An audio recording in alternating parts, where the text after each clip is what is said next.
जलपरी और आखिरी योद्धा, समुद्र की सबसे बड़ी जंग।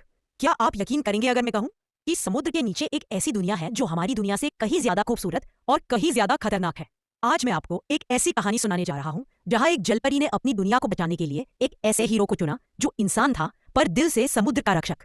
समुद्र की गहराइयों में रहती थी एक जलपरी नीरा। नीरा की दुनिया धीरे धीरे मर रही थी, प्रवाल टूट रहे थे, मछलियां गायब हो रही थी और लहरें अब पहले जैसी शांत नहीं थी।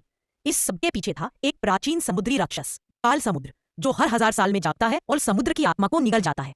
समुद्र के बुजुर्गों ने नीरा से कहा, इसे रोक सकता है सिर्फ एक योद्धा, वो जो आधा इंसान है आधा समुद्री, आरव। नीरा आरव को खोजने जमीन की ओर निकलती है। बर्फीली पहाड़ियों में एक गुफा में उसे मिलता है वो इंसान जो अपनी पहचान भूल चुका है। नीरा उसे सब बताती है। उसकी माँ एक जलपरी थी और समुद्र उसकी असली दुनिया है। लेकिन जब वो नीरा की आंखों में डर और उम्मीद देखता है तो वो फैसला करता है कि अगर मेरे खून में समुद्र बहता है तो मैं इसे बचाऊंगा। नीना और आरव मिलकर समुद्र की गहराइयों में काला समुद्र से लड़ते हैं। भयानक तूफान, डूबती लहरें और जलचक्रों के बीच आरव अपनी असली शक्ति को जागृत करता है।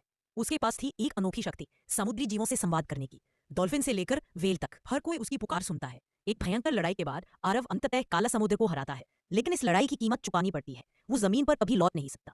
आज भी जब आप समंदर के किनारे खड़े होकर लहरों को गौर से सुनते हैं तो हो सकता है कहीं दूर से एक आवाज आए, मैं यही हूं, तुम्हारी जलपरी की रक्षा कर रहा हूं।